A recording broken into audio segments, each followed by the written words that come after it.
Graphic Revolution, American Prints, 1960 to now, is a broad survey of art by contemporary artists.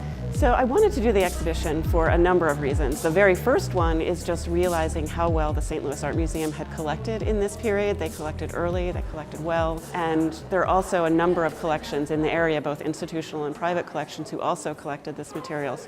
And we wanted to tell a different kind of story that is very inclusive, one that is very broad.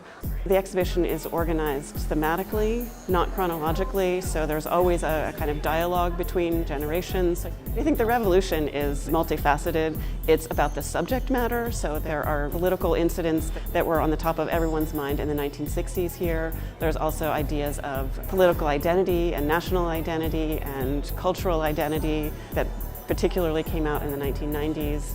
There were different formats, so the idea that a sculptural multiple could be in an exhibition about printmaking is also, I think, kind of revolutionary. The artists were really trying to do something new.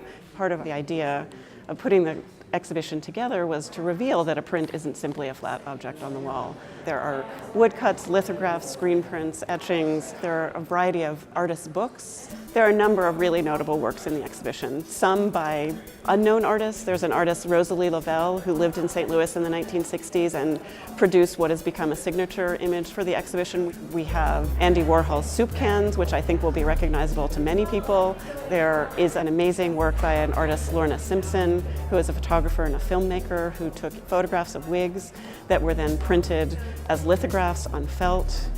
The now in the title was very important from the start of this exhibition, that it not only reflects the historical collecting in the St. Louis community, but also this idea that the museum and the community continue collecting into the future. So there were a couple of acquisitions that the museum made in the process of organizing the exhibition. So one of them is Edgar Heap of Birds' multi-part work of monotypes called Sovereign from 2017, 16 individual monotypes that are mounted together.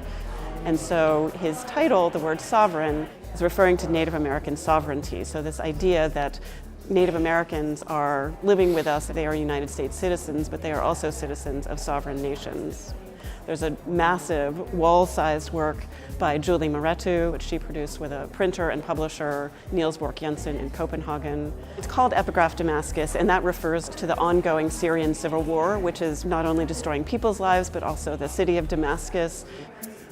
It's really our hope that visitors will be surprised by this exhibition, that they might think, oh, print, I know what a print is. But I think when you walk into the show, you're going to see that the definition of a print is much expanded, and that's part of what the graphic revolution has been in these last 60 years.